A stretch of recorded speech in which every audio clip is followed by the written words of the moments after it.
Good afternoon and evening, everyone.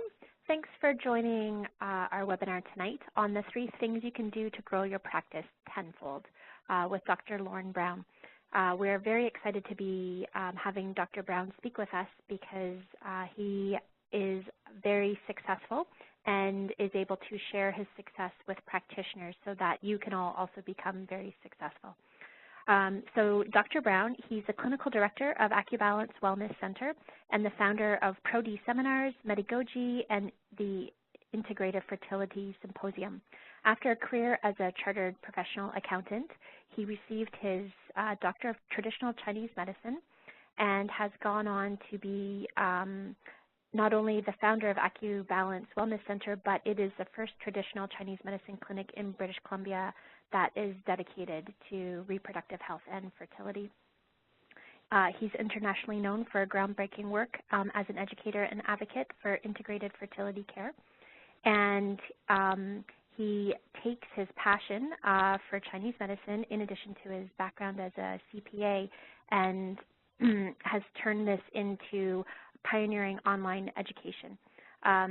He has also written some books. One is on the AcuBalance fertility diet, and just recently, Missing the Point, Why Acupuncturists Fail and What They Need to Know to Succeed.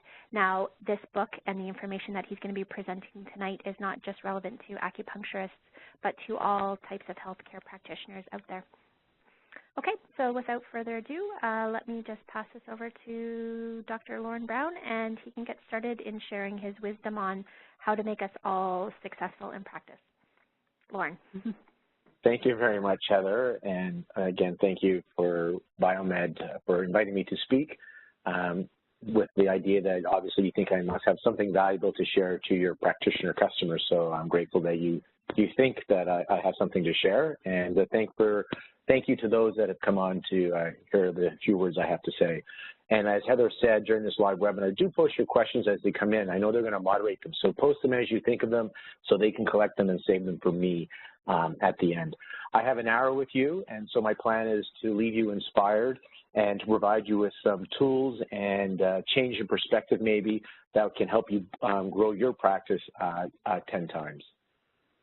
Now, this slide is just a little credibility factor. It's important to know when you are listening to somebody, who are they and are they credible? Like, why me? Why can't I come up here and share this information? So I have a clinic. It's called AcuBalance Wellness Center. I have 8 associates, and we have a successful practice in Vancouver.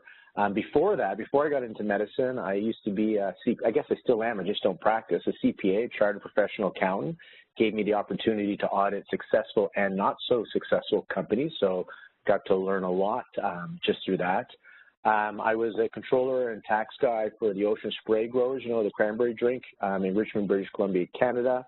I'm the founder of Pro-D Seminars. It's online continuing education for acupuncturists, naturopaths, and functional medicine practitioners. I pioneered online learning for Chinese medicine profession. I started that way back around 2008. And the chair of the Integrative Fertility Symposium, and I constantly am investing in myself. I've gone through some of the strategic coach programming, and then the gentleman in that picture is my father. I've been fortunate to have a father who's a successful entrepreneur be my mentor, one of my mentors, and I would say that most successful people have a mentor in their life, and I have several, but my first at a young age was having my father. I think he's still around. I still go to him for certain advice, but mentorship's important, and my father, in his own right, is successful, and he shared with me a few points. You know, one of them was that it was the individual, not the profession, that determines your success. He said, you know, he didn't use the term acupuncturist, but I'll throw in there because I'm an acupuncturist. An acupuncturist can be a millionaire, and a lawyer can go bankrupt, right? So it's the individual. He said passion is really key. If you have passion, then it will feel like it won't feel like work. It will be fun, and you'll put in the hours necessary to be successful. Because persistence was the key. He said you need to show up every day, roll up your sleeves, and work. There is no get rich quick. Actually, I know people want that, to get rich quick. This is what my father said to me. If you want to get rich quick, he only knows 3 ways. One is, he said, you can marry into it, which he said was not his good fortune. He married for love, and so did I. I didn't get to marry into it. He said you can inherit you can inherit money, and he said that's not a good way to get rich. And back when he told me this story, he was not wealthy. He is now, but he was on his way, but he wasn't there yet. And he said you could be a thief. And he said those aren't in any of my cards for my father, and they're not in for me. So he said the only other way I know to get rich is just to show up every day, roll up your sleeves, and do great work. And so that's what I'm going to share with you. Those only ways I know how to get rich is through persistence and showing up every day. But for those of you that can marry, inherit, or into illegal activities, those are the quick ways you can do it.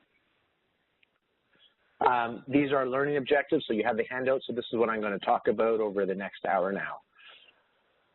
So, you know, a key point here is, you know, and I mentioned this in my book, Why the Acupuncturists Fail, but why the healthcare providers fail, whether you're a naturopath, an acupuncturist, a Reiki, functional medicine, herbalist, whatever it is, why is it that we fail often in practice, even though we're excellent clinicians? And the reason is quite simple. Like it or not, you are a business owner.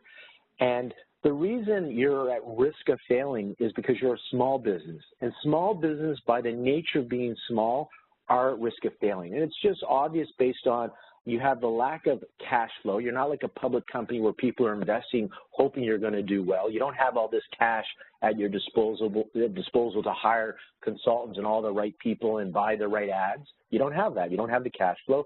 And the other part is you don't have the people resources. Often you start out as a sole practitioner. Maybe you go into business with your friend, but you don't have the people power, meaning you're the clinician, but you're also the receptionist. You're also the marketing expert. You're also the social media. You're the webmaster. You're the janitor. You have to do all these things. And so just by the nature of being a small business, this automatically puts you at risk of failing. Now add to it that you are in denial that you're in business. You're a healer. You're a doctor. I'm not in business. If you're in denial, then your risk of failing just increases exponentially. So this is the reason why healthcare providers fail in practice. You're no different than any other small business. You're at risk of failing just because of the nature of you being a small business. And as I mentioned, add to it that you're in denial that you're in business, ignoring the business aspect of your practice puts you at risk that much more. To borrow from Chinese medicine, they say when yin and yang are out of relationship, this is when disease manifests. And when yin and yang separate, this is when death happens. And so in medicine and practice, you have your clinical side of your practice and your business side. And we're all passionate. We went into medicine to help people, and so we focus on the clinical side, rightfully so, but we neglect or ignore the business aspect. So the yin and yang of your practice is out of relationship. It's all clinical and no business. And this is why the businesses start to suffer. And then sometimes the yin and yang separate, your business fails, and you have to close up shop and basically look for a new career to support yourself. My goal here is that you have both clinical skills and business skills so you can be successful with integrity. And the first step that is key to this process, success always starts with attitude. And the reason being is because your attitude, your behavior, your beliefs, your thinking lead to your actions. To put it another way, your behaviors always flow from your beliefs and attitudes. So in this quote, nothing can stop the man with the right mental attitude from achieving his goal, and nothing on earth can help the man with the wrong mental attitude. So my personal experience and background as a clinical hypnotherapist and my training in Psych-K has taught me that your actions are always congruent with your beliefs, and when there's a conflict between your heart and your brain, the heart always wins. So when there's a conflict between your subconscious belief and your conscious desires, your subconscious will trump your conscious. So success always starts with attitude. So let's look at one of those beliefs just around your mindset around money. Now, money is not evil. It's just a form of energy. You know, the individual is going to determine if the money is used for good or evil. Money itself is not good or evil. And if you have a negative attitude toward money, then how do you expect to attract that which you are subconsciously repelling? And a good litmus test, if you have a negative attitude towards money, is are you uncomfortable collecting money from your patients? Because if you're uncomfortable, there's a weird emotional feeling that comes up when you have to collect money from your patients. And there's a whole lot of beliefs probably subconsciously underlying that. Too much for the scope of this practice, but not good enough, a lack mentality, an embarrassment of collecting money. You know, when you go and you go to a restaurant, you have a great meal and the service is excellent and they bring you your bill, do you think the waiter's embarrassed that they brought you a bill for the meal? Do you think they're like horrified if you leave them a tip? Of course not. But yet as healers, we get uncomfortable if we have to receive money. So if you don't like the 1%, if it upsets you when you see one of your patients with a nice diamond or they drive a nice car, then again, remember, when the heart and the mind are in conflict, the heart always wins. So if you have a underlying belief or attitude negative towards money, then subconsciously you're going to find a way to sabotage your success. I know, I speak from my own experience. It took me many years before I worked on that so I could continue to enjoy my growth, whereas I used to get to a place and then I'd find a way to mess it up, and then I build it up again and I find a way to mess it up. And I finally, you know, I'm not the smartest guy. I'm average intellect, but I figured it out, and I did work on myself and worked on those beliefs, and it's been much better since that time. So more on mindsets, right? So the other aspect is, you know, it's not simple, but it's easy. I need to share this with you that anyone can start, but only a few can finish. And that's why I have a picture here of a marathon. You know, the one on the left, on our left, everybody's starting the race. But, you know, at the finish line, not everybody gets to finish this. And it's because it's simple. It's so simple. It's simple enough to be successful, so much so that anyone can start this journey of success that I'm sharing with you. You don't require a high IQ or need to possess any special gifts. It's that simple. And I'm a testament to this because I'm not talented that way. But it's so simple that you may not see the value and ignore and dismiss all the advice I'm about to give you altogether. That's the risk of how simple it is, that you dismiss and ignore it altogether. But it's not easy. It's simple but not easy because it takes effort and it requires continued activity to achieve these results. So many of you are going to start implementing the ideas that you're going to hear today, but only a few of you will be implementing and following through 6 months, let alone a year from today. And that's why I say it's simple but not easy, and anybody can start. So just remember, a big part of this is success is a function of mindset. And if by adopting the philosophies and behaviors of successful entrepreneurs is the first key to success, and that's what I'm going to start to share with you. Where the mind goes, the chi follows. What you focus on becomes your reality. So it's really important here that attitude, although it's a little thing, it can make a big difference. Important to know that success versus failure, you know, it's nice to know the difference. So I said it's simple but not easy. So what is easy to do is also easy not to do. So I love this. This poster is up in the staff room in our clinic. So on the left, you've got failure. People who fail, they know what they should do. They know what they could do, but they don't. And those that are successful, they also know the shoulds and coulds, but they actually do. And a great example is when I was hiring for patient coordinator several years ago, I received a resume.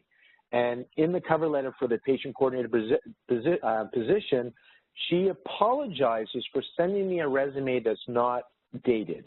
It's outdated, so it's not up to date. And she says, if I'm interested and I want an updated version, please let her know. So let's think about this.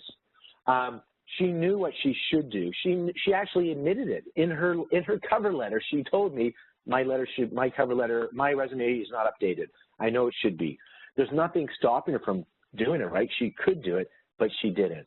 So I love that I received that resume only because it gives me an incredible example of what I'm talking about here. So when I hire for cultural fit, we have certain steps that we put people through because it's really easy in the phone, the resume, and early interview process for people to trick you on the should and could.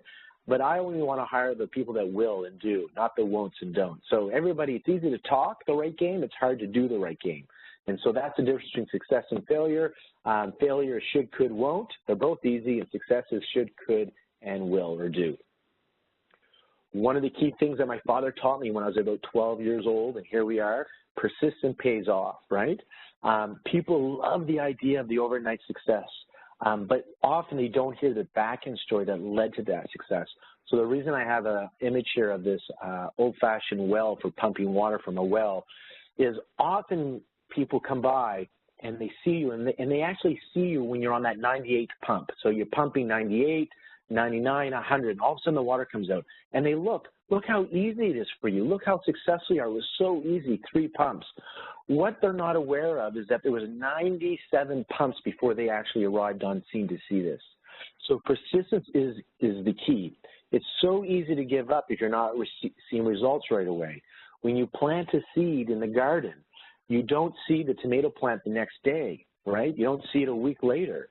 It takes time. Even though you're pulling weeds and you're watering and you're putting fertilizer down, you might even spend weeks cultivating the soil before you planted the seed. On the surface, it looks like nothing's happened, but underneath, against all odds, this seed is breaking through the earth. It's moving against little oxygen, with very little oxygen, and the weight of the soil is growing up this little plant. And then it breaks through the earth. But still there's no tomatoes, right? You still need to nurture and take care of this plant. So I want to let you know that it's persistence that pays off. It's the key ingredient.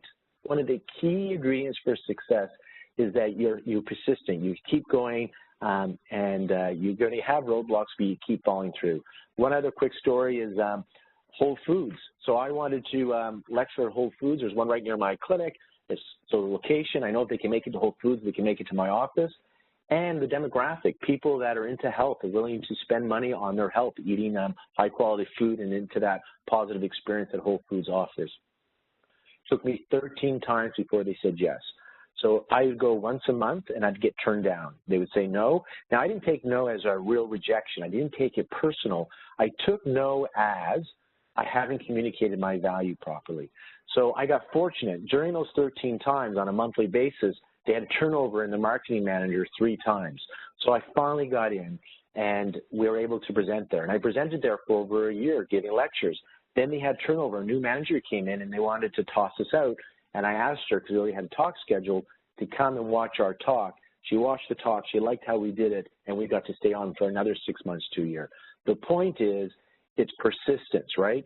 12 times I was said no before I got my yes. So the point of the story is, it can take up to 20 years to become an overnight success. I just want to share with you that when you're seeing all these practitioners, you may look at me and say, wow, it's easy, look how things are happening for you. I had to work really hard to get to this point where I get invited to speak and travel and have a nice wait list in my clinic. But the persistence, the actions that are needed to be done that I'm going to share with you in this talk are simple. They're not easy because they require daily discipline, but they're definitely simple.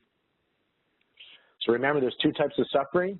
There's the pain of regret or the pain of discipline. So you're going to choose whether you want to make the daily effort or if you're just going to sit and wish for things to be better. So as promised, let's start to look at the attitudes and behaviors of prosperous entrepreneurs. Because the first thing you need to know is about mindset and modeling the attitude and modeling after the attitudes and behaviors of prosperous entrepreneurs. I can't emphasize this enough, that your success is going to start with your beliefs and thinking. I said this at the very beginning, that your actions, your behaviors are congruent with your thinking and beliefs.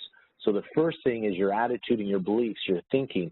That's where you start. The actions must follow. So you're your greatest asset. You're also your greatest liability. So let's get into this. First thing, attitudes and behaviors of successful people. The #1 activity of every successful person I know and I've read about is that they invest in themselves. People who achieve great success are not necessarily more skillful or intelligent than others. Again, I'm proof of that. What separates them is their burning desire and thirst for knowledge. The more one knows, the more one can achieve. And I'm a big continuing education advocate. I read books in my car. I'm listening to books. It's how I live my life. Every day I'm filling my brain. I invest in myself. So if you're not learning something new several times a week, I think daily, but a couple of times a week, then this is one area that you can start to invest in. Books, journals, magazines, audiobooks, online lectures, all that stuff is key. So do something today that your future self will thank you for. Beautiful quote from Jim Rohn. Other attitudes about successful people. So let's look at return on investment. So many people focus their thinking when they're making these big decisions. They're focusing on the cost of a decision versus what the value is going to come from that investment. So this quote says, you never say you cannot afford something. That is poor man's attitude. Ask how to afford it. If you focus on the cost, it's a big mistake. Think about it. Will you invest in something that costs you $10? That's a low entry, right? It's very inexpensive, $10. If you know it probably will only make back in its lifetime $5, even though it costs you $10, which means it's a $5 loss, right? Of course you wouldn't do that. But the cost is cheap, right? But I know many of you do invest in these opportunities that come into your practice, even because they're low entry, they don't cost a lot. Let me ask you another question. Would you invest in a project that could cost $10,000 if you were pretty certain it would make you over $5,000 a year each year for the next 5 years? So that's a minimum of $25,000, a minimum of 150% return. Remember, banks are giving you 1 or 2%. Of course you would. And if you didn't have the money, you would borrow or find somebody to give you that money if you knew that that $10,000 could turn into $25,000 quickly. So don't base your decision on cost alone. It's important. Successful entrepreneurs base their decision on the value they're going to get from it. What are they going to receive in return from the investment, time and money investment? If the return is worth it, then you find the money so you can earn that return. So I'm going to give you an example. On Prody Seminars, I have an online course for infertility by Jane Littleton, and it's $4.99. So call it, it's $500 for 19 hours of continuing education. So it works out to close to $25 an hour of learning. Is that a good price? That's the wrong question. Don't ask about if the cost is fair. Who cares? You need to know what the value it brings. What's the return on investment? So think about it. If this course teaches you to confidently treat fertility patients so you can attract more to your practice and treat even any you have right now better, then is it worth it? Well, one thing you should know is that most fertility patients, if you learn from this course, when you're doing acupuncture, would benefit from 2 treatments a week over a 3-month period. When you look at the data, the research, how Chinese medicine works, how acupuncture, that's really a really good dosage of treatment.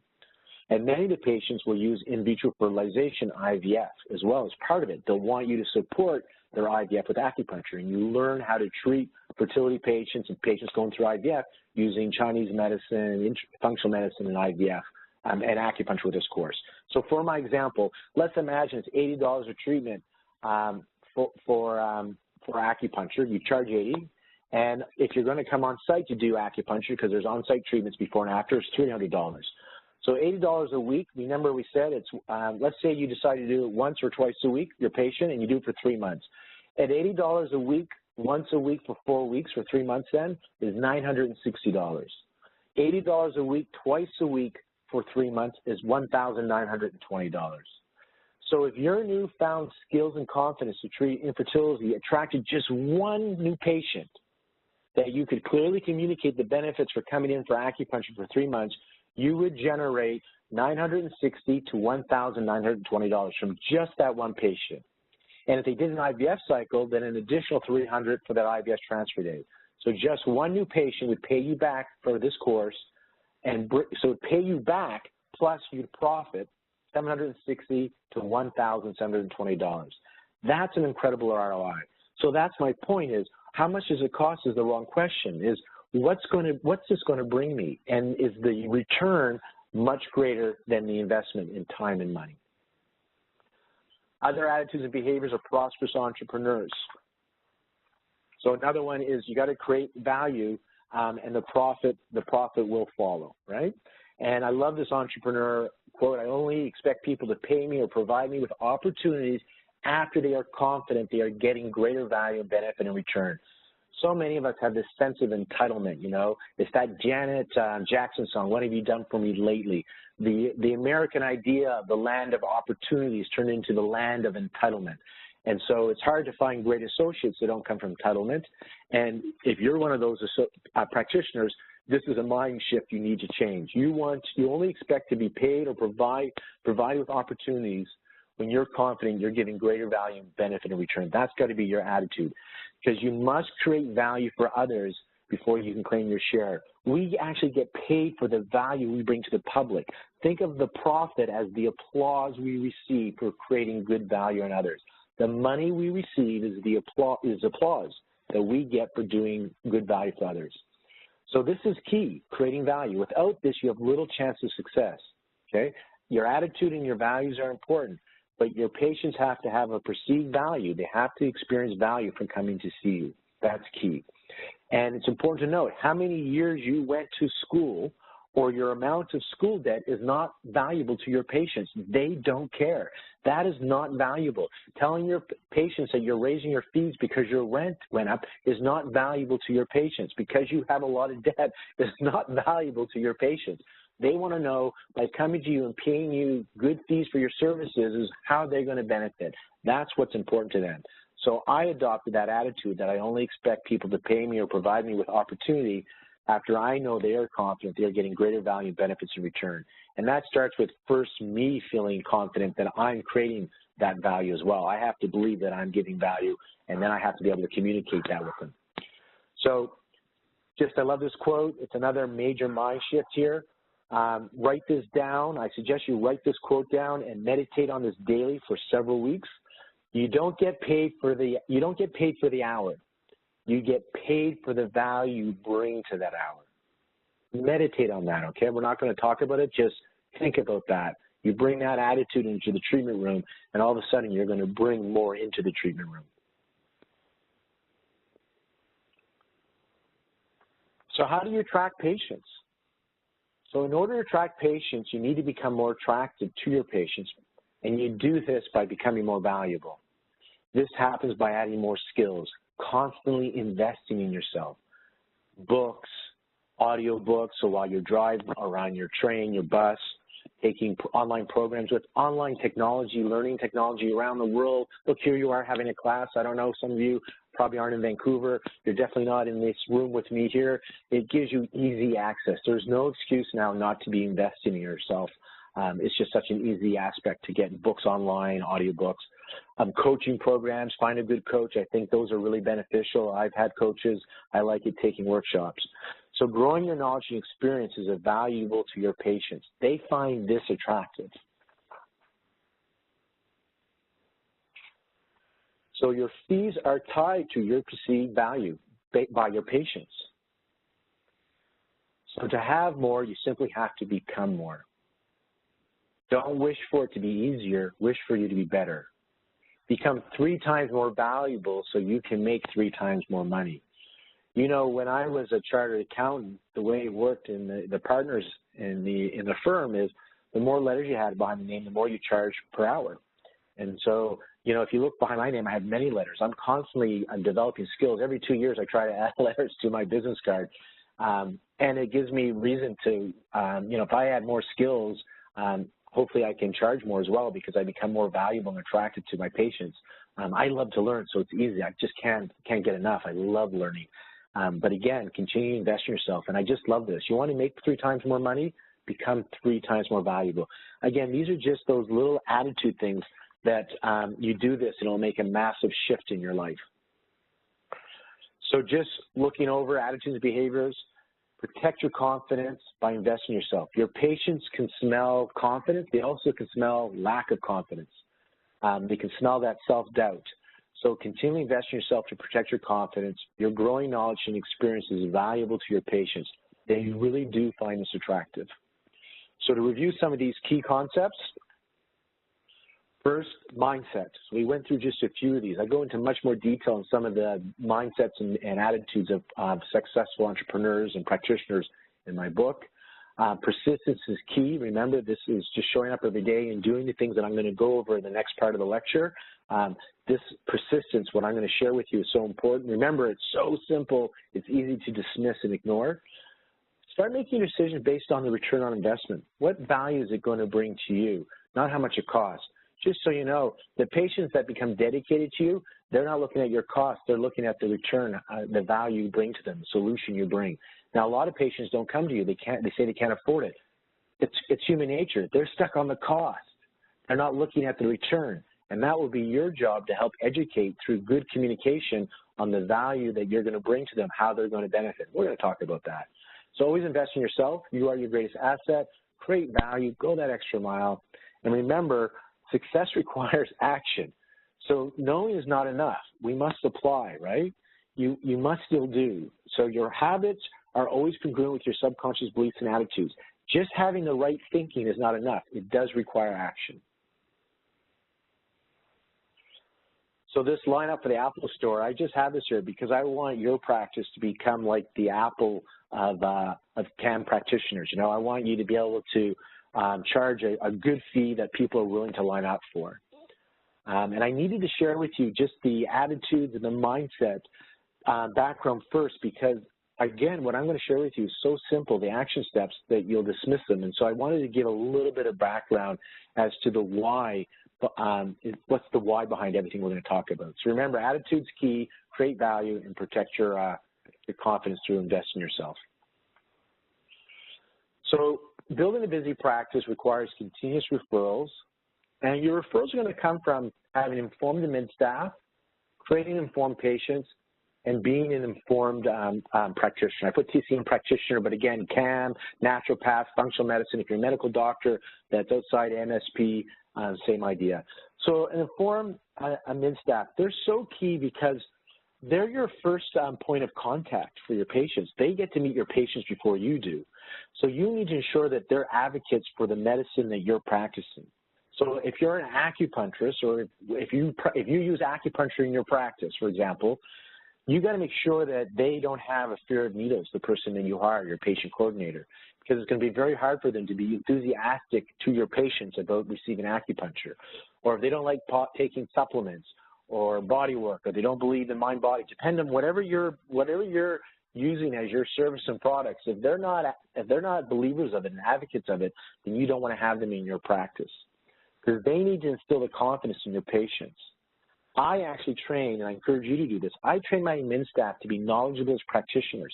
So basically they get to know what docs know, they just can't legally treat. They take online courses like my docs do. They have to read books. It's all part of the requirement, part of the interview process. We want people that are passionate about health and wellness, and we train our admin staff to be like doctors that can't legally treat because they're going to need to have lots of interaction with my patients. Now, they know they can't be sitting there giving out advice, but they need to be really aware so they're able to easily communicate what we're doing. So again, if you're an acupuncturist, listen to this. Don't hire somebody that has a fear of needles. They have to love acupuncture. You know, you want to create informed patients. So, you know, communicate if you're able to help them with their condition. It's good to share a success story to help them feel confident that you can help them since you have helped others, and explain your approach, how it works to help with their health condition. I'm going to repeat that again. I think I talk about it later on in this lecture, but it's important. Create informed patients. So the formula is as follows. They need to know your solution to their problem. So you need to be able to listen carefully. They need to share with you what's going on. You need to demonstrate that you're listening. Repeat back to them what they've come in for so they know you've heard them clearly. And then with integrity, if you can help them, you got to let them know with confidence that you can help them, that you're a solution to the problem. And then to give them the confidence to trust, to let go so you are able to help them, let them trust the process that you're going to offer, you need to share a success story or two that's similar to them so they know that you've done this before. If you have research to support what you can do is always helpful. If you're a new practitioner and you don't have research, hey, I was there back in 2000. I remember when I started getting into fertility, my mentor was Randine Lewis, the author of The Infertility Cure, and I didn't have any success cases. I was brand new at it, but I had I had Randine Lewis's successes because I was treating like her, so I could share her successes, and I had Chinese medicine successes, so I could share that. So I shared what Chinese medicine can do. I shared what I learned from Randine and let them know that I'm going to be doing that in this treatment room. Now, it's over 17 years since 2000, so I have lots of success stories that I can share with the patient. So let them know your solution. Help them relax and trust you by sharing a success story or two similar to them or research so they know that, yes, you really can help them, okay? I like to use simple analogies. I think is great for them, too. I don't talk in my Chinese medicine terminology. I find out what their profession is and careers, and I try and find analogies so I can talk their language. Just an educated patient is more willing to continue the treatment plan and be able to, and they're able to explain it to their friends and families too, if you give them good analogies. And then you need to be an informed practitioner. Again, you have to educate every patient. You need to be the expert.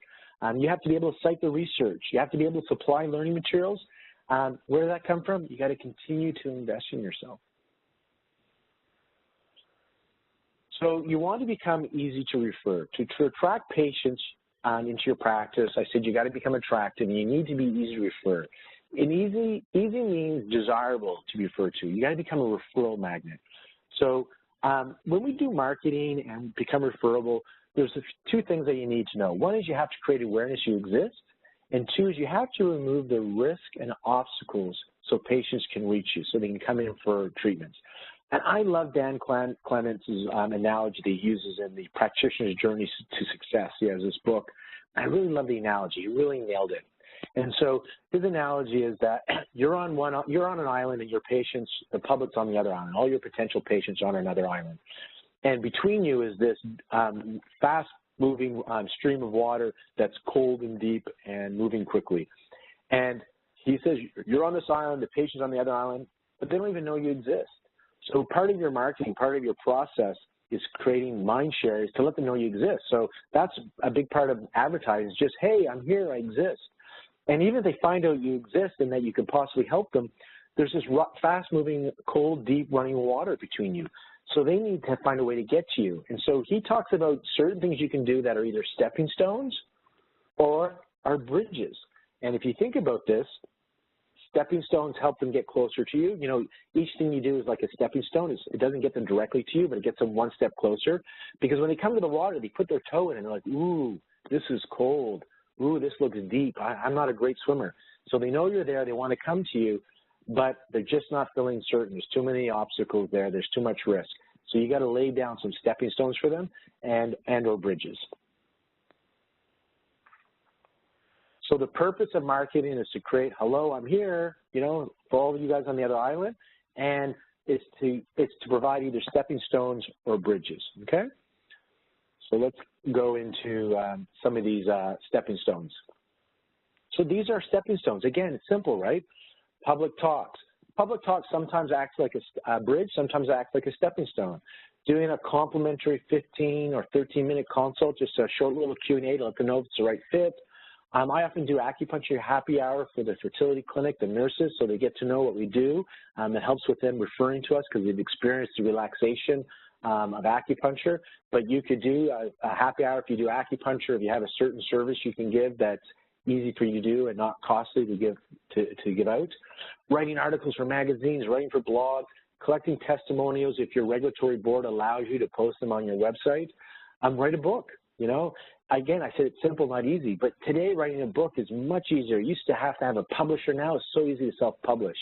You know, I wrote the book, Missing the Point, Why Acupuncturists Fail, and because of that book, when it came out a year ago, it came out in March 2016, I've been to Tel Aviv, London, Germany, throughout the States, online doing these webinars. Now, I always had this knowledge before the book, but it was only when the book came out that it gave me that credibility and expert status that people started inviting me. So the book can be a stepping stone that you share with patients. They get to hear about you, or it can act like a bridge. So my book, Missing the Point, became a bridge for me. Reactivation. So call or email patients that you haven't seen in a while. Just do it. If you've been in practice for a while, 3 a week if time is an issue, 3 a week, and check in how they're doing. And you're literally checking in how they're doing. It's not so much, oh, I need to get them back to my practice. Check in. If you're a practitioner, you would want to be curious why they're not in your clinic anymore. Maybe they're all better. A lot of times we have found when we do a check-in, literally the email is, hi, it's Lauren. I haven't seen you for a month. I just wanted to check in to see how you're doing. I don't put too many details because of confidentiality. I don't know how private their email is. I said, love to know how you are. Please, when it's convenient for you, follow up with an email or a call. And a lot of times I do fertility work. They say, yeah, I stopped coming because I'm pregnant. So I wouldn't even known if I didn't ask them. They got pregnant, they just stopped coming. So it's important to ask. And a lot of times these people go, they get busy. Just think about yourself. You get busy. And so they get busy and they appreciate the call that you're thinking about them. So it's a really good activity that I recommend you do. If it's somebody's birthday, always check in. If they come into your mind out of nowhere, it's a good excuse for you to check on them. Now, what are the bridges? We talked about the stepping stones. The best bridges are patients. So patients telling other patients, family members or friends, you got to go. You got to go to Dr. Brown. He's the one. He's going to help you get pregnant. He's going to help you with your gynecological issues. You got to go to him. So patients are great that way when you get those really good advocates. And then professional referrals. So, you know, I do Chinese medicine. I get referrals from naturopaths and hypnotherapists, from the IVF doctors, from other types of healers. So, you know, even from other acupuncturists that don't have a focus on reproductive health, I get referrals. So they can act like bridges if the professional is a big advocate. You know, some of the IVF doctors that we work with, they'll tell patients, yeah, you can try it. It may help you relax. That doesn't act like a bridge. That doesn't inspire and motivate patients to come to us. When the IVF doctor says, you know what, we've had patients that, you know, have gone there, it may not have a lot of evidence that they say it that way because, you know, they're not always convinced, but I have to say we've seen patients that get great results. I really want you to go there. I think it's going to help you. That tends to bring in the referrals. So what are some of the things you can do to help you approach medical doctors? Again, you're always wanting to create value for everybody. That's your job. You've got to create value for your patients and for your referral sources. That's how they're going to refer to you. Going to a referral source and saying, hey, you know, I don't go to the IVF doctor and say, hey, I'm an acupuncturist. I can help your patients get pregnant. Refer them to me. That's not value for them. They're not going to want to meet me for lunch, and they're not interested in talking to me that way. You need to find out what their needs are and how your relationship can benefit them. When I did sport medicine at the beginning and just was a general practitioner, I was like that for my first 2 years of practice, I would go to the GPs and ask them what their most challenging, difficult patients are. Difficult as in the ones that take up their time. I preface that, not like complicated treatments because they may be insulted that I think I can help their patients more than they can. No, I would say, which ones take up your time, the biggest headaches? Oh, my fibromyalgia patients was always the thing that they would say. And I said, I love treating fibromyalgia patients. I spend a whole hour with them, so I have a lot of time with them. And so I used to get the ones that used to suck up their time or their practice. The IVF clinic, they send us a lot of the women that are severely overweight, so they can't medicate them in an IVF process. They can't use the sedatives. We get those that are really stressed out. We get those. Or people that they think should be doing a donor egg cycle, but they're not ready yet, they'll send them to us. That was way back in 2002. Now we have a great relationship, and we get some more normal, I'd say easier cases. But back then, that's what we got because that's what was valuable to them. If we could help get the patients out of their office that they can't help but keep wanting to chat with them, or the ones that were too stressed out and they wanted us to de-stress them. So you want to create trust. It's a process. You know that garden analogy, you plant the seed and you don't harvest till the fall. It's not you don't meet your doctor the first day and then all of a sudden you have a meeting with them and then they're a great referral. This is a date. You're dating. You're going to take your time. You're going to create trust. You're going to continue to create value for them and you create trust. So it's a process. In 2002, the IVF clinic threw me out. I tried to do rounds for them. They threw me out, and they used to tell their patients, do not go to AcuBalance for acupuncture. You're wasting your time and money. It's 2017. We are now inside the largest IVF clinic in Vancouver, and they built our rooms, okay? So from 2002 to 2014, 2009 actually, when the relationship shifted, it wasn't a great relationship until about 2009, and then around 2011, they built us rooms. So allow time for you to build a long-term relationship. You need to cultivate this relationship and find a champion. So in the IVF clinic, there's six medical doctors. 2 are like our champions, and 1 is not, and maybe 2 are neutral. They go with how the wind blows that day.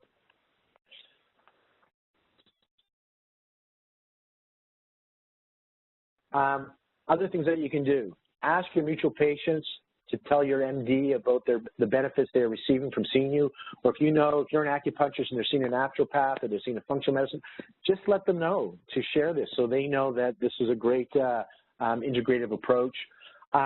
Refer them your patients for workups, so if you start to refer patients to doctors, they get to know you as well. Schedule a lunch and learn. Remember with Whole Foods, they said no, no, no, so schedule a lunch and learn. Medical doctors like to be fed, so for me, spending some money and getting in front to do a lunch and learn has often worked.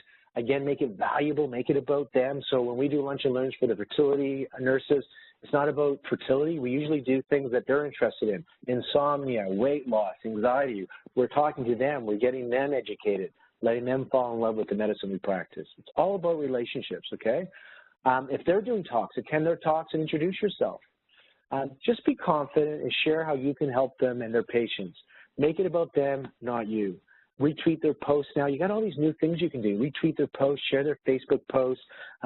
They'll get to know you, and if they see that you're creating value for them, supporting them by liking their posts, retweeting their posts, sending them patients, working with them, then you're going to tend to have a better relationship.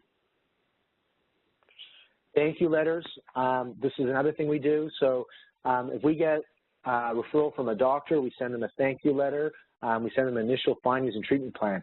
To be honest now, we always ask our patients who their medical doctor is, and regardless whether they're a referral or not, we find out who the medical doctor is, and then we just send them an initial findings and treatment plan, and we usually say thank you for the referral. They don't remember who they referred who to anyhow, so we let them know that thank you for the referral, and we let them know about the patient, because the law is that they receive a letter from another healthcare provider under the Health Professional Act. It needs to stay in the patient's file anyhow. So this is how they get to learn about us. After a couple of months, we'll send them a progress report. We make sure we refer back so they see that they're getting good care. It's not like the patient comes to us and they never go back to the doctor. We do want them to do follow-up, make sure the doctor knows what's going on, and testing, okay? So this is good medicine, and it maintains mind share with the medical doctor. Enrolling patients into your care. So I touched on this in one of the other slides about being an advocate, you know, how to become easy to refer. I said you have to be an informed practitioner, you have to have informed front-end staff, you have to have informed patients. This part's on the practitioner side. So when patients come to you, you're not selling acupuncture or herbs or functional medicine. You're selling that you're a solution to their problem. Because this is how they're going to choose whether they come to you. It's this promise versus price.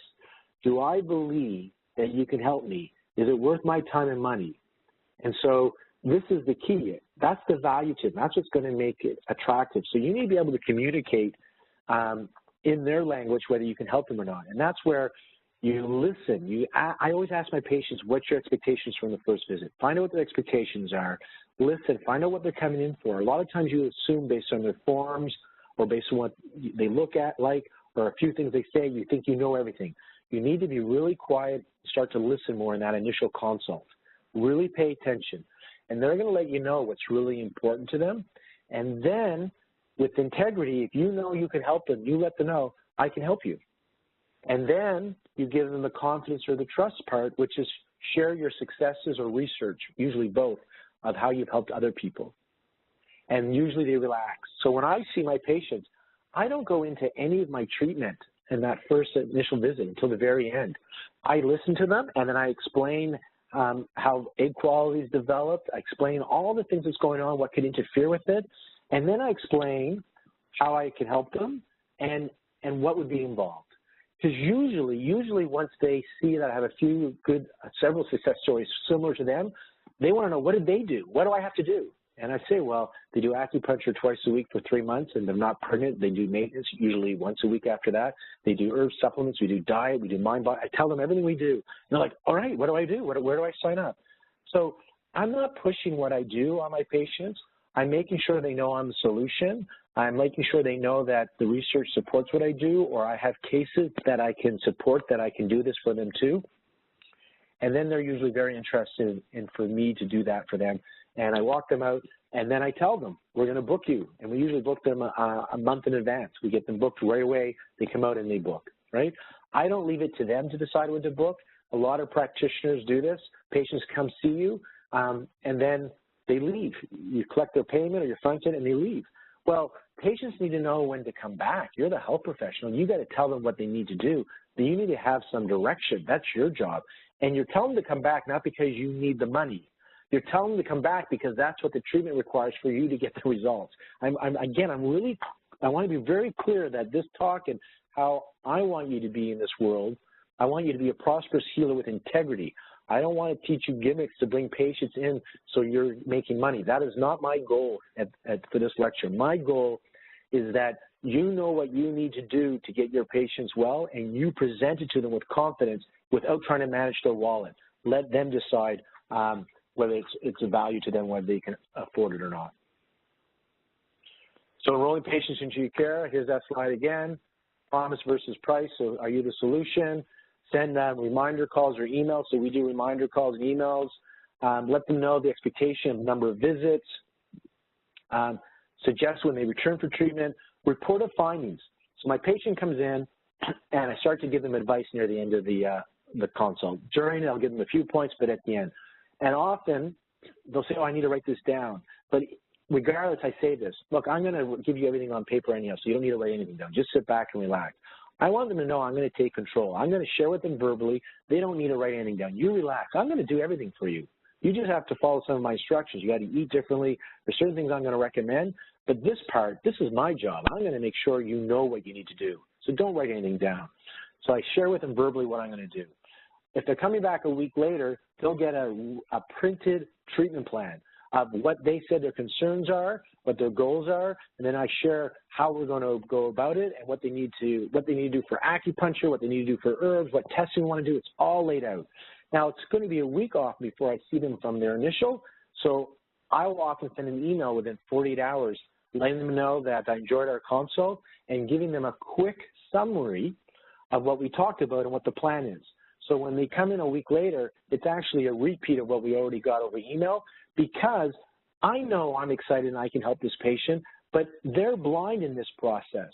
They're with blindfolds on, and I need to take them gently by the elbow and walk them along this path. I imagine that all my patients are blind. They got blindfolds on. I can see clearly. It's easy for me. I know what I need to do, but they don't know I know, and they don't know what I'm planning for them. So they're still quite stressed and anxious. They spent some money on the initial consult. They might have bought some supplements. They're nervous. So I like to send an email within 48 hours letting them know I've heard them, I'm working on their treatment plan, this is what I've got going so far, and we'll talk more next week. And if they pick up supplements, I remind them the dosage and why they're taking it, and that's going to them. And it's not double work for me, because when I create my treatment plan and I create my narrative in the file, that's all going in there anyhow. So it's just a cut and paste for me. It's quite easy.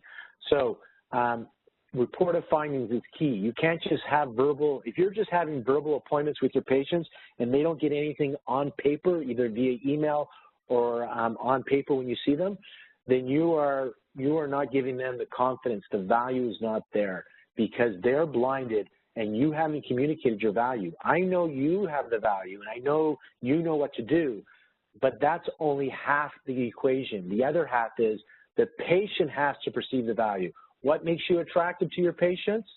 Being valuable to the patients. Therefore, please pretend that they're blindfolded, and you need to, they're taking little steps while you hold their elbow. And the more confident they are with you, even though they're blindfolded and you have your hand on their elbow, they'll start to walk smoothly and quickly once they trust you. But if they don't trust you, they take little tiny steps. So trust is key, right? You got to trust. And remember this, patients don't care how much you know until they know how much you care.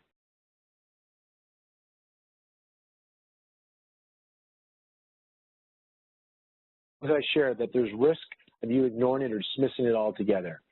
So please go back in this lecture and review the entrepreneurial attitudes, because it's really essential. So I'm not going to go over this part in detail. These are the daily, monthly attitude, action steps, because I want to click on do a few more slides before we go into Q&A.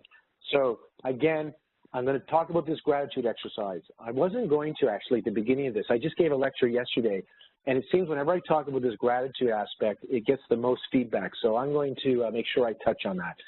Gratitude every day, review your goals. So setting goals, write letters to doctor. You know, I didn't talk about goal setting because we have an hour only to get today, but just think of this. It's like your GPS. You can't get somewhere. If you want to go somewhere and you don't know exactly how to get there, if you don't program the destination in GPS, you're not going to get there. She's not going to help you get there, right, your GPS? It's the same thing. If you don't have things written out, then you're not going to achieve, you're not going to be successful either. You need to write out goals. You need to know where you're going. Your goals are your GPS. You have to set the destination. Reminder calls and emails, letters to doctors and other healthcare providers, send a report of a finding to every patient, learn how to enroll patients. Again, listen, manage their expectations. I always ask them their expectations, and ask for referrals and testimonials. When a patient is in my office and they say, you know, let's say it was back pain. Oh my God, I can't believe my back is so much better. That's when you ask for a referral or a testimonial. Not usually both. You ask, hey, can you send me, I actually, I word it this way. Hey, I'm really glad your back pain is better. If you have any friends or relatives that suffer back pain or even knee pain or some type of pain, please send them my way. I really love to treat it, and I see how much you benefited, and I like to treat people like you. So if you like the patient, they usually have friends and family that are similar to them. And if you don't like your patient, I don't usually ask them for a referral because I don't want more of them. Or I may ask for a testimony. I'm so glad that you benefit from the treatment. Would you be kind enough to write something that we can share on our website so other people can learn about what we do that can help them? Because we're not mainstream, and a lot of people don't know that acupuncture can help with fertility. Blog. Our docs have to blog once a week at my clinic, so I have 8 associates. So I have 8 blogs going out a week at AcuBalance. That's a lot of content. Reactivate old patients, so send them emails. Just check in. Hey, how are you doing? I haven't seen you for a month. I want to know how you are. Please let me know with an email. Protect your confidence. Continually invest in yourself. Review your goals. Set up lunch meetings with other practitioners. And there's some monthly action steps. You can read all this part. So 3 things you can do to grow your practice. I put a bonus in here, number 4. So first thing is change your mindset. Attitude is key. Your belief systems are so important. Remember this. So you got to work on your mindset. And there's many ways you can do this. Gratitude, Psych-K, hypnosis, coaches, therapists. Check out, what's his name? Sean Anker has a book called The Happiness Advantage. I really liked it because there's this myth that people think once I'm successful, I'll be happy. But he says actually what the research shows is happy people become successful. Invest in yourself daily. You need to do this so you can communicate your value. They need to know your solution. So you got to feel confident and keep investing in yourself. Take action, persistence, right? Thinking and belief systems are not enough. You need to take action. The action has to follow. And then a bonus, my success, where we really have grown is I have an amazing team around me. I hire for cultural fit. Now, that's outside the scope, but I'll let you know, I don't just hire somebody that's got the right skills. Our hiring process is very involved for doctors and patient coordinators to join our clinic. It's very difficult for us to find somebody. You'll see that we're often, when we do hiring for patient coordinators, we may 3 months in a row put the ad out. Why? Because we go through 100 patient coordinators and we can't find a cultural fit because we don't just hire anybody. And it's its own lecture. And so Heather and Biomed, if you want, I can do a lecture on just hiring for the right fit.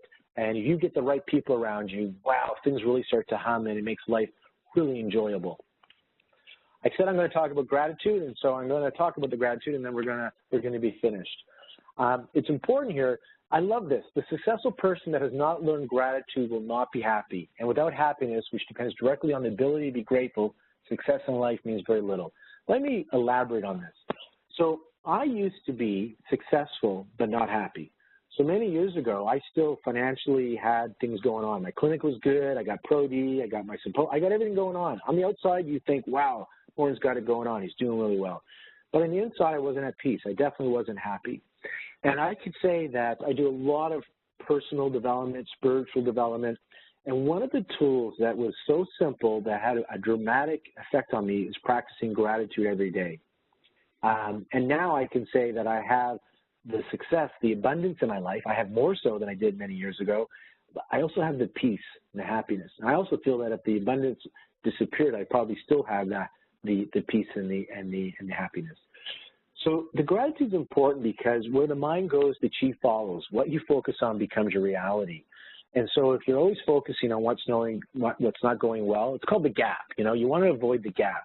And so if you're always in this place between where you are now and where you want to go, it leads to frustration, depression, lack of confidence, because you're in this place now, but you're trying to get somewhere. And Dan Sullivan, his analogy is beautiful, where he talks about you're going sailing and you untie your boat and you look out into the horizon as you leave the land, and there's this place where the sky meets the earth, the sky meets the ocean, the horizon. Now, that's a mental construct. We know that does not actually exist, right? It's just a mental construct. So you start sailing, you see the horizon, you're excited, it gets dark, you go to sleep underneath in the cabin, and when you come out in the morning, oh my God, the horizon is as far away as it was 24 hours ago when you left. Well, what you need to do, because that causes frustration, you need to look behind you and see how far you came. That's what the gratitude exercise does. You got to keep measuring how far you've gone. They did an exercise, and I first read about this exercise in The Happiness Advantage by Sean Anker, where they looked at pessimists and optimists.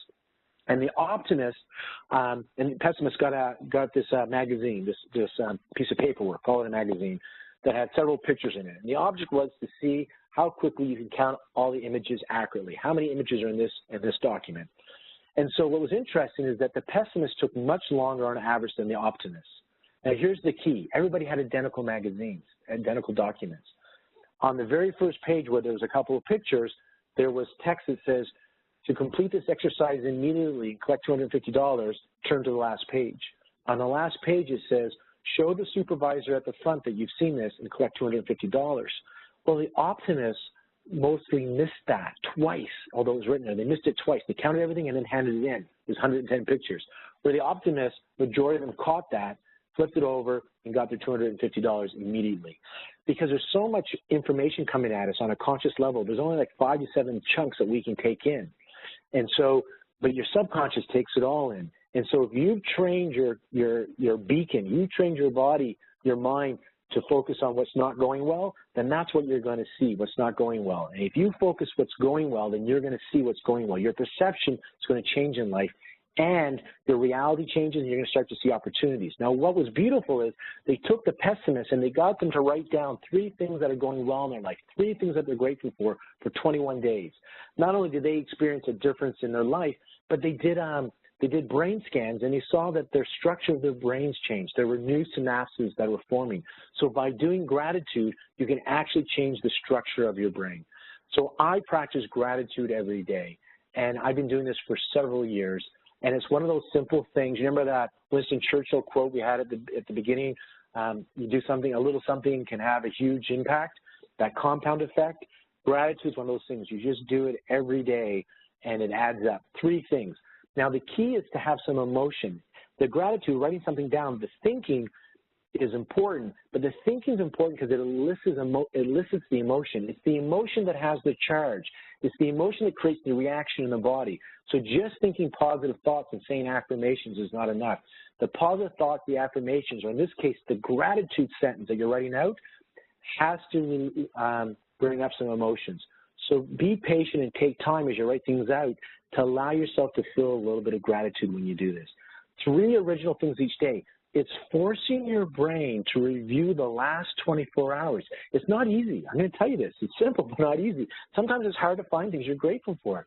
But you're forcing your brain, you're training your brain to look for what's going well, and it stretches it at the bit. But now I can sit down and write 10 things, no problem. Just pound them out.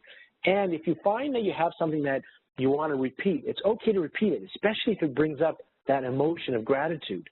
It's just that you need 3 original things. So some days I'll have 7 things on my list, 3 originals and 4 from before that I'm still excited about. So gratitude is key. So remember, try not to become a man of success, but rather try to become a man of value. Being successful is not doing extraordinary things. Being successful is simply doing ordinary things extraordinarily well. I got to repeat that. Doing ordinary things extraordinarily well. I think that's what we do at our clinic.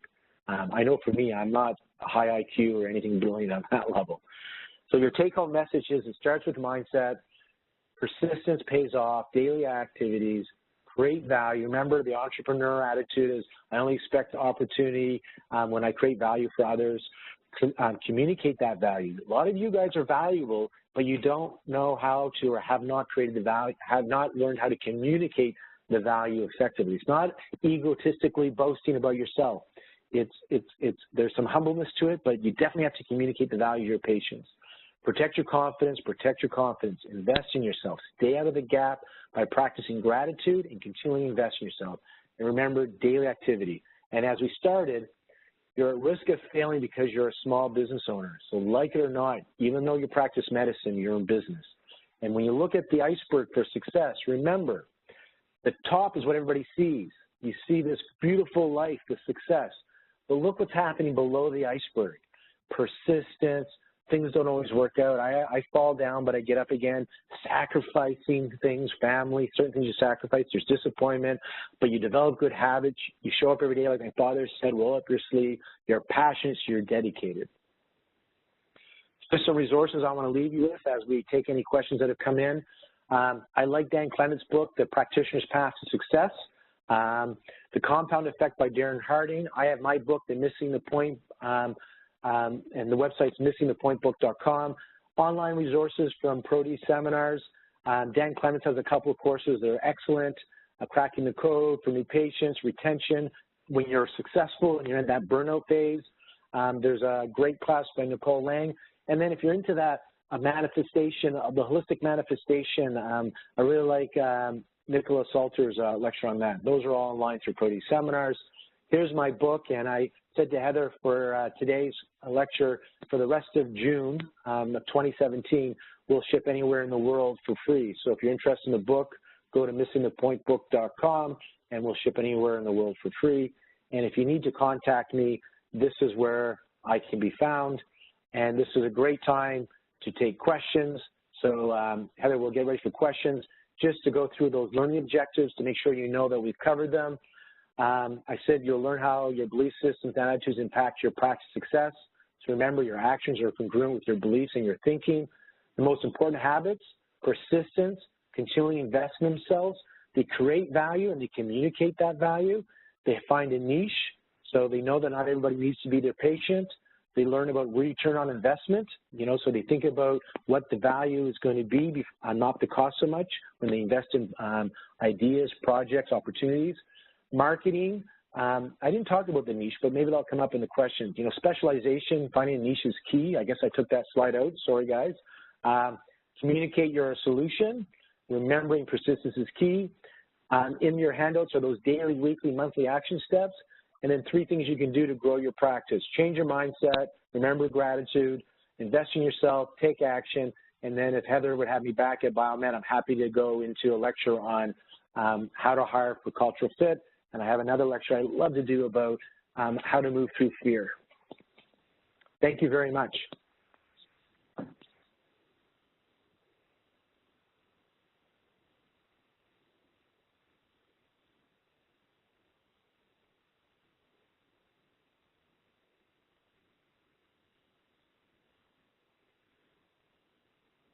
Heather, I don't hear anything. Are you guys all there?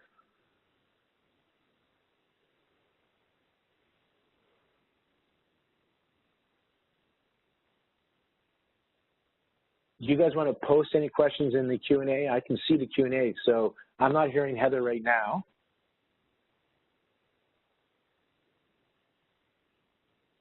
Are there any questions?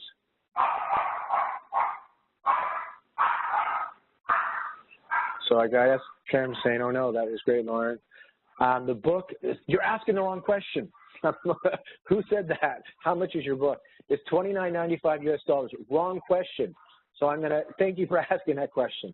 Where's the return? So a book for $30. If that book's going to make you several $1,000s, is it worth it? I'll tell you this, that the paper to print that book cost me about $3. So you're not buying the paper, you're buying what's on it. So you're going to take my 17 years as a practitioner, you will take my years as a chartered accountant, and that's what you get when you buy that book. I love it. How much is your book? Obviously, you got to look in the value. I understand the question, but again, I chuckle because some people want to spend $20 on a course or $30 on a book. I buy about 3 to 4 books a day. I buy them on audio, and I listen when I drive. I have an hour commute a day, half an hour each way. So I go through I go through 1 to 2 books a week easily. And I just keep buying them, and I keep learning, and I keep investing in myself. And I do really, really well. But again, I don't faint at the sign of a $30 investment, and I can afford to lose $30. Anyways, any other questions? So my book's $29.95 US. The shipping's free anywhere, and it is missingthepointbook.com. And I go into more detail than what we talked about in the lecture, but a lot of the stuff that we talked in the lecture is in the book. All right. Hi, I'm back. I somehow got kicked out and I wasn't able to get myself unmuted. So I do see in the chat room or the Q&A section, we do have quite a few questions. So, so the first question from Nellie, or the next question, how to choose a mentor or coach? Well, you have to be ready. Remember I said entitlement syndrome? So you have to be ready for a mentor and coach. And the way I approach them is, again, to create value. So I went to people I wanted to mentor me, and I said, can I take you out for lunch? I have some questions, and I know you're busy, but you have to eat anywhere you want to go. Choose a nice restaurant. Because I know there's people, I know my colleagues when we were in school, when we first graduated, one of my early teacher mentors, I said, I'd like to take you out for dinner, and I did. I took him out for dinner, and he said something to me. He goes, you know, I've been doing this for many years, and students ask me for questions, and we go out for lunch or tea or dinner, and usually not dinner, usually lunch or tea. And he said, this is the first time that somebody's paid for me. He's paid for the students. You know, he offered to let me pay. I said, no. I said, I'm going to take you out. But when he went out with other people and said, let me pay, they said, oh, okay, thanks. So there's that value, that sense of entitlement. I've had a practitioner come into my office when I was a new doctor, and I said, I need your support. And I told the patient I'm going to bring in one of my supervisors who I trained with. And the patient loved it. People think, oh, won't they want to go to them? Maybe. But what happened is they loved it that they got 2 eyes instead of 1. Now, I took the fee that the patient gave me, and I gave it to the doctor that came in with me, the acupuncturist. And the patient did stay with me, right? They just that trust, and I was competent. I just said, this is complicated. I want to bring somebody else in for a second set of eyes. So mentors come to you. I have people that ask me a lot to pick my brains, and I'm a busy guy, and I know red flags, and it's in my book, Red Flags for Entitlement Syndrome. Now I have my own docs, so I like hiring docs, and I hope they allow me to mentor them. I look for stars, early stars. I'm just going to help them get there 10 years quicker. So how do you find a mentor? You approach them. Find somebody that you think you want to learn from, that they will create value for you, and show up with value for them. So why do they want to be with you? They're busy, so why do they want to come and spend time with you? And you may have to offer them money, but a first start is to buy them a nice lunch. You know, take them out for lunch. I think they would appreciate. They're busy, and if they're worth their weight in gold, you're not the first person that's asked them. Just to let you know, you're not the first person that asked them. And I got lucky because Randine Lewis, she was in Houston, and a patient flew from Vancouver to see her, and she needed somebody in Vancouver to treat her, and that person chose me. I got lucky that way, but you know, I did the right work leading up to that to be lucky. And then Randine had to help me, and just the relationship that we developed. She kept on taking my calls, and I was her first one-on-one student that she ever had, and she really helped me out for that first year, and she continues to support me when I have questions. So I don't know if that's a great answer for you, but find somebody you like and approach them and offer them something that they're going to want to come out with you. They're going to, don't just pick their brain. Don't use and abuse their time. They're very busy. All right, we've got, there's a few nice comments, and then there's some more questions. So great idea to correspond with doctors from Bridget. And thank you for the great information. I want to get your book, and I'm interested in how to hire for cultural fit. Thank you again. Okay, and then in here, I think we had a few more questions. So let's get that cultural fit on the books, eh, Heather? You'll get to talk to me after. I think so, yeah. It's good. It's a good topic, actually. It's a fun one. I did it. I mean, I lived it. I just so you know, guys, I hired for the wrong fit for a long time, and I was miserable in my practice. At one point, I wanted to give it away because there was drama and everything, and I'm just so fortunate I don't have the drama now. Like, I think we're 4 years straight, maybe 3 years straight of just kumbaya. Now, it's a long process to hire, but, man, are we happy in our practice. And I didn't used to do this, and I failed at this terribly. Oh, my God, did I mess this up badly. So I like this lecture. You can learn from my first 13, 14 years of totally hiring wrong. And then the last couple of years hiring dead on, and it is, like I said, kumbaya in my office. It's fun. We had 2 people move from the States to join our practice. We had to get them visas and everything. They wanted to work at our clinic after coming to our conference and meeting our team. So you start to attract people when you start to develop a really good team and a hiring process. Excellent. Is your book on audio? It is not on audio. Right now, it's just in print.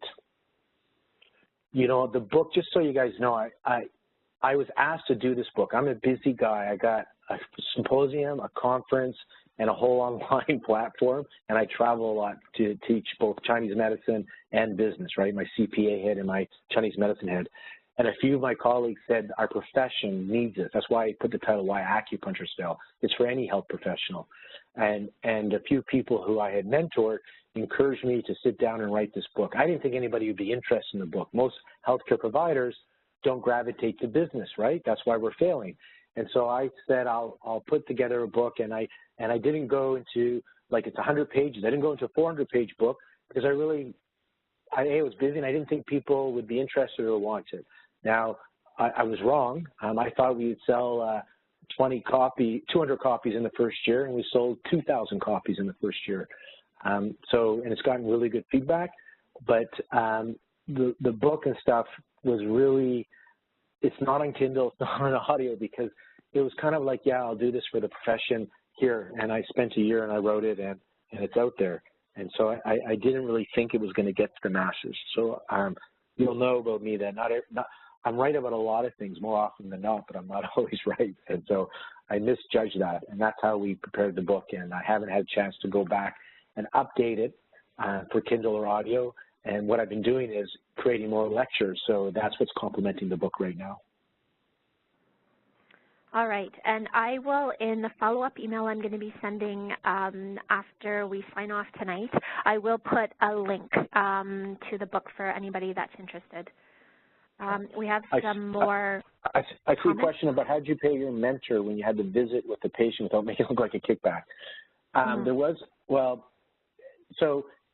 he was my consultant. It's legitimate. The patient paid me, and then I paid him. It's not a kickback. There's nothing not kosher about that.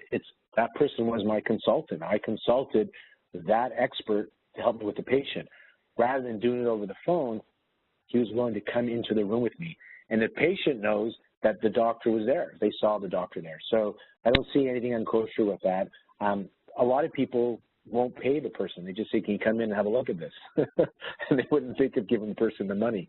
I just realized that I appreciated, that's the gratitude. It's always kind of been part of my life. I just haven't exercised. I was appreciative and grateful for what that person did. They're an expert. They gave me some advice. It was valuable to me, and I paid them as a consultant. All right. So one comment, thank you very much for the lecture. It's a great reminder that a lot of practitioners need to hear. And from another practitioner, thank you, Lauren. I've been in practice for 28 years. Your advice is right on. I too am grateful that I love to learn. It was a pleasure to hear this from your experience and point of view. All right, and and the question that you just answered, she says thank you. It's helpful to know that you can pay them as a consultant. Okay, let's see here. Oh, there's a few more questions that's popped up. Okay, would you advise in investing in a preceptor program? But I didn't get the last part of that, Heather. Invest in? Do you advise to invest in a preceptor program? What do you mean by that, preceptor program? Like, I think preceptoring with somebody. Like mentorship? Yeah. Yeah. Yeah, if it's going to give you a return on investment, if by perception then you're going to become better skilled and you can attract patients and treat patients better, yes. There are many mentorship programs out there now. I know through my company we have acupuncture pregnancy one that's coming out, and we have a pediatric acupuncture where these people from around the world have got together and put together a program to offer courses and support where they sit there online and talk to you with cases. So, yes, we need this. You know, in the medical profession and lawyers and accountants, we don't just graduate and then open up our shingles. That's not the normal. Normally, we work in a practice for a while and we have somebody mentor us.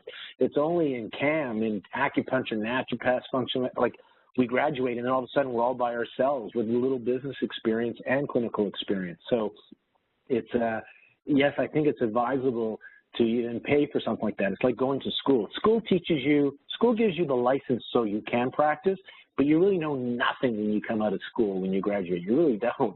So I think that's like your graduate school, doing one of those programs where you have somebody share their clinical and business pros with you, and I think it's worth paying for.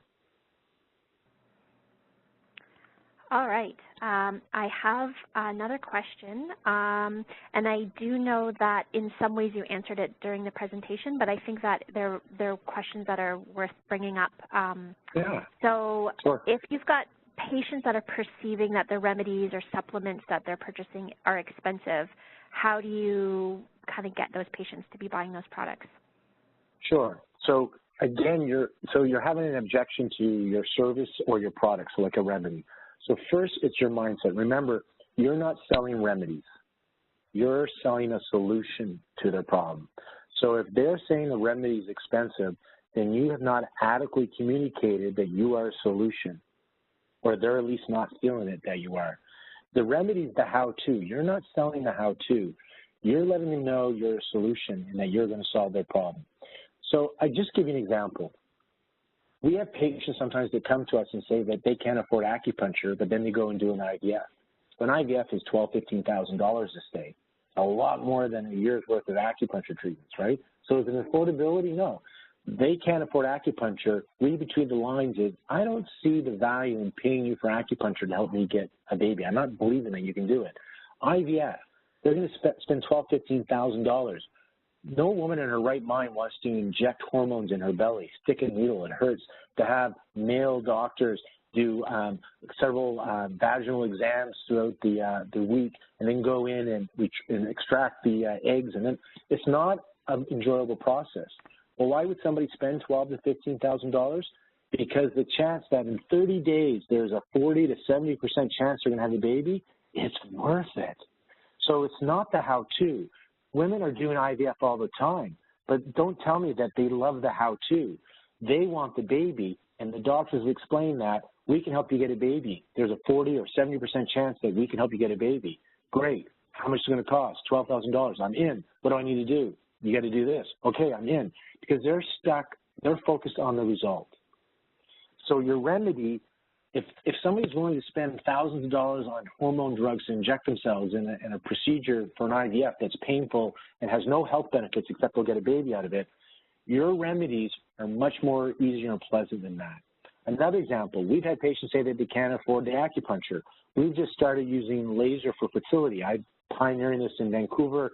I've been to Europe, and I'm looking at research out of Asia. And we found a way that we can support egg quality and implantation. So these same patients that weren't able to afford $95 for acupuncture are coming in now for $130 visits where they get acupuncture with the laser. Was it the affordability? No. They didn't believe, I didn't communicate well enough the value of the acupuncture treatments to help them get pregnant. But the way I've communicated combining acupuncture with laser obviously is resonating with them because now they're coming in for those treatments. So if you're having an objection that remedies are expensive, it has nothing to do with your remedies.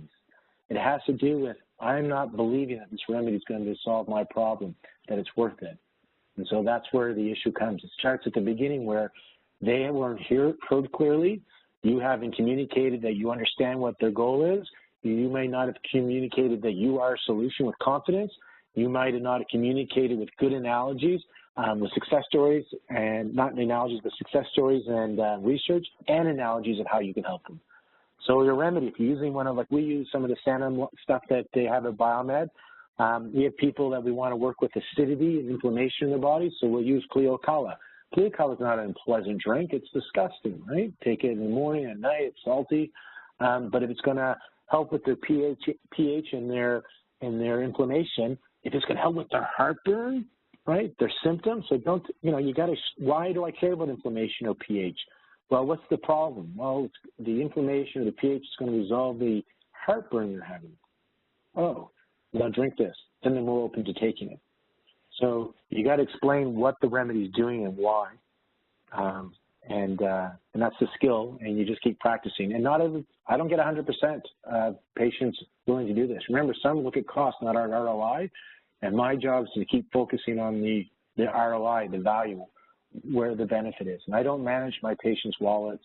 But if they have an objection, or you've seen a lot of objections, it's probably that the communication that you're the solution, that you can help them, has not been received well by your patient.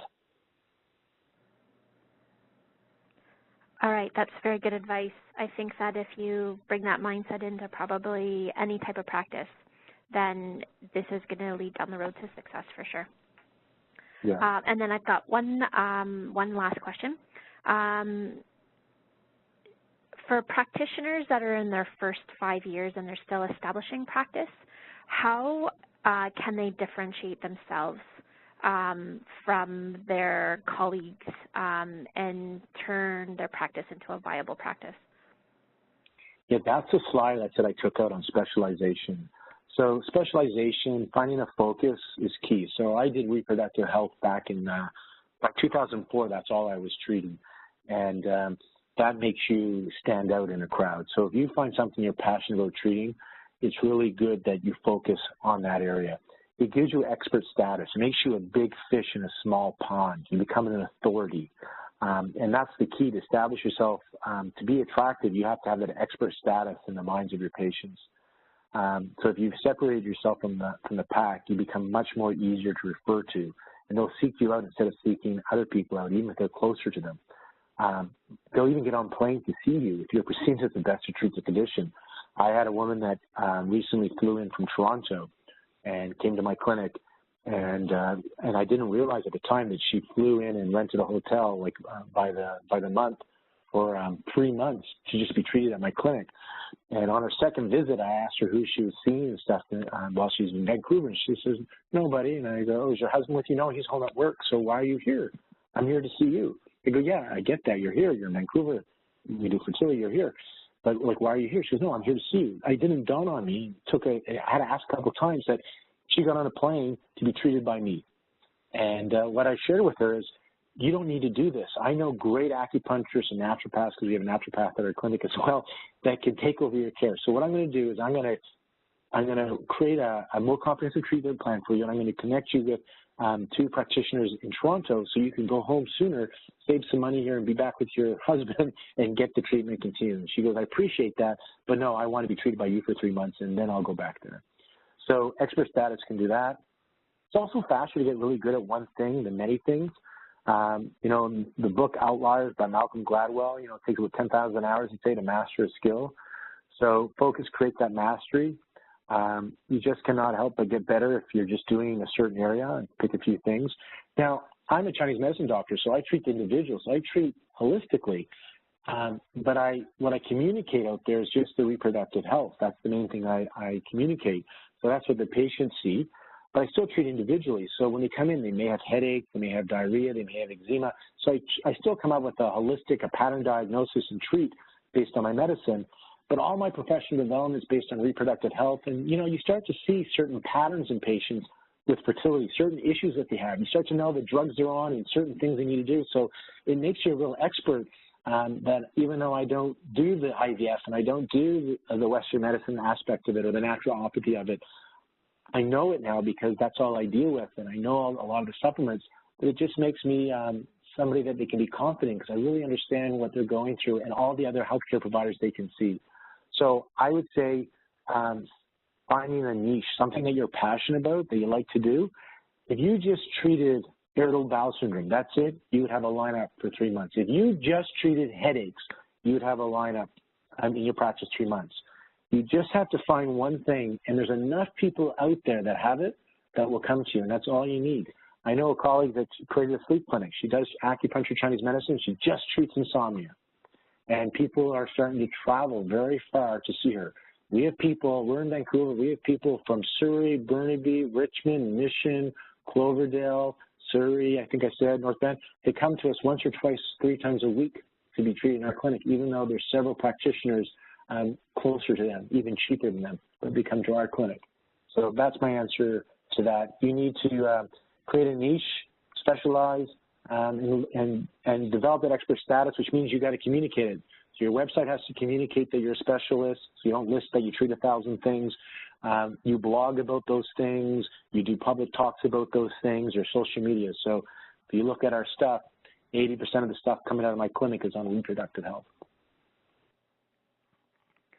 That is great advice.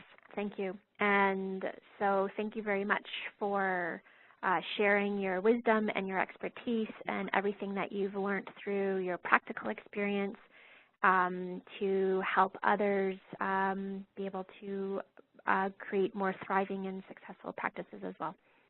Thank you.